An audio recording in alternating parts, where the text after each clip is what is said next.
Я таких пизды даже в Бахмуте не получал, нахуй. Тут Армагеддон ебаный был, ты прикинь, воронка, нахуй.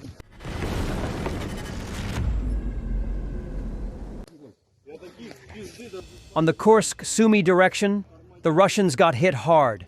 Ukraine's defense forces delivered a precise strike on an enemy artillery position along with its ammunition stockpile.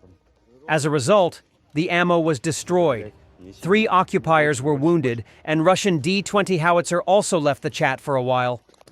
Я таких пизды даже в Бахмуте не получал, нахуй. Тут Армагеддон ебаный был, ты прикинь, воронка, нахуй. Ашек, Ага. вот это видео засними, чтобы магнитин был. Здорово, парень. Здорово. Что-то, блядь, не сильно. Очень, больше.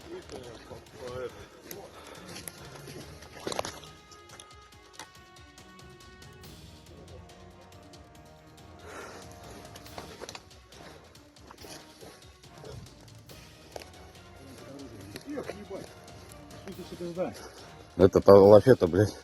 Сергей Полян, смотри, там послушай. Загнула саму раму.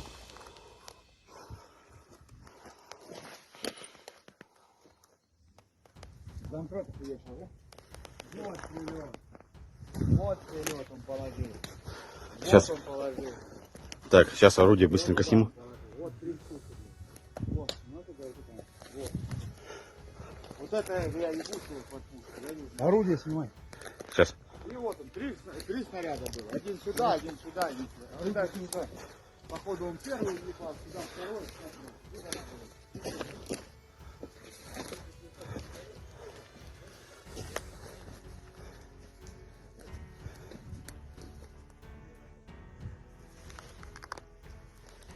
The Ukrainian Group 13 Maritime Drone Unit commander discussed changes in the war in the Black Sea and the deployment of USV units by the Russian Navy. A Militarny correspondent spoke with the unit commander, known by his call sign 13th, during a closed presentation of the defense intelligence of Ukraine. In May, reports appeared about the formation of the first specialized regiments of naval unmanned systems within the Russian Navy fleets, tasked with patrolling, destroying surface vessels, and intercepting enemy naval drones.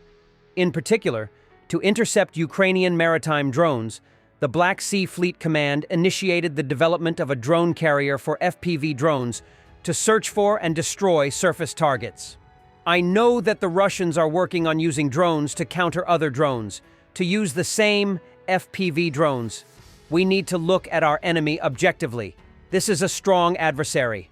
We can confidently say that the development is ongoing, and our unit and manufacturer are also working, says 13th, adding that Russia does not yet have the capacity to deploy naval drones. Unmanned regiments exist on paper. They don't currently have significant capabilities to use USVs. They are quite stubbornly working on it, but today we cannot say they have any significant success. 13th shared that the main means of combating Ukrainian attack drones are large-caliber machine guns on ships. Russian naval aviation became a significant problem at some point, but now this issue has been resolved. The dominance of drones in the Black Sea prompted the Russian military to hide the entire fleet in the bays of Sevastopol and Novorossiysk. The enemy can only reach a maximum of 20 miles from the easternmost basing points. This suggests that even 800 kilometers away, the enemy is afraid of being hit. I think we can now talk about controlling more than 90% of the Black Sea, 13th noted. This has made the search for targets for maritime drones much more difficult. According to the Group 13 operator, for another 6 months, only Russian Navy ships were considered for destruction, but now work is underway on small enemy patrol boats. We are already working on all targets. Now it is difficult to find even air targets. While fighter aircraft are still being actively used after the downing of helicopters on December 31st, as soon as the enemy sees drones with missiles, they are not used at all, the intelligence officer adds. At the presentation of the Directorate of Intelligence of Ukraine, which took place with the participation of the 13th, Magura V-7 drones in anti-aircraft modification with AIM-9 missiles, as well as a model with a remote-controlled machine gun turret, were publicly presented. The unit commander spoke about the concept and the choice of this particular direction. There are a lot of ideas. The main thing is not to be sprayed among them. It is important to focus on certain key tasks and prioritize them.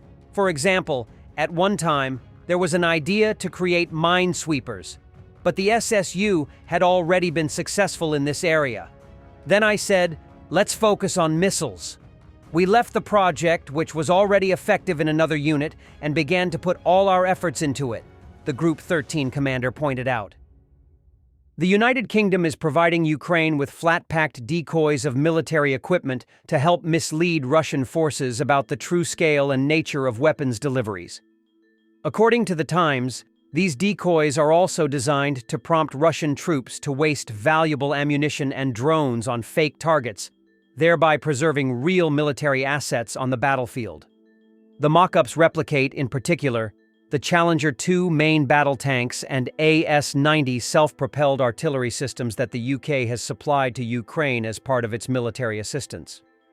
We haven't gifted a huge amount of these, so anything we can do to make the quantities look greater on the front line is advantageous to us, explained Lowry Simner, the RAF squadron leader, as her team unveiled Raven, a novel air defense system created by the Ministry of Defense. This deception tactic is being employed as Russian forces increasingly rely on satellite imagery and advanced drones to survey the battlefield in search of targets. In response, the United Kingdom has stepped up its support by producing mock-ups that are difficult to distinguish from real weaponry. First, digital photographs are taken of British military equipment and printed onto lightweight materials. The mock-ups are then shipped to Ukraine in disassembled form. They can be quickly assembled and deployed by Ukrainian forces on the front lines to confuse the enemy. Colonel Oliver Todd, a Royal Marines officer and procurement lead for Task Force Kindred, stated that the UK can supply up to 30 decoy mock-ups for every 5 real systems delivered. They look exactly like the real thing. It's quite easy to be fooled, Todd said, noting that even from a distance of 25 meters, it is difficult to tell them apart from actual weaponry. In the autumn of last year, it was reported that Ukrainian forces were using mock-ups, including of the British Stormer HVM short-range air defense system, to deceive the Russians. Norway plans to hand over all the promised F-16 fighters to Ukraine in 2025. This was reported by NRK with reference to Defense Minister Tore O. Sandvik. According to him, the transfer process is on schedule, but for reasons of operational security, the government does not disclose how many aircraft have already been transferred. It is known that a total of 6 fighter jets were decommissioned in 2021. The government emphasized that these are combat-ready aircraft. The first F-16s from Norway were planned to be delivered to Ukraine in the summer of 2024. In February, Danish Defense Minister Troels Lund Poulsen said that Ukraine had already received 12 of the 19 promised F-16 fighters. The transfer is taking place in stages, according to the previously announced plan, which includes 3 stages. In early February, it became known that the Air Force of the Armed Forces of Ukraine received the second batch of F-16s from the Netherlands. The transfer of the first Dutch aircraft from the Royal Air Force was recorded in early October 2024. In total, the Netherlands has pledged to provide Ukraine with 24 fighter jets as part of a military assistance package. Denmark and the Netherlands lead an international coalition of fighter jets within which Ukrainian pilots and technicians are trained to operate F-16s. Recently, it became known that Belgium would transfer 2 fighter jets this year, one of which will be used for spare parts. As soon as Belgium receives the F-35s, it will be able to begin a large-scale transfer of F-16s to Ukraine. Russian propagandists say that Russia plans to set up filtration camps in the occupied Ukrainian territories that will operate for many years and check everyone. This is what Russia wants and intends to actually do.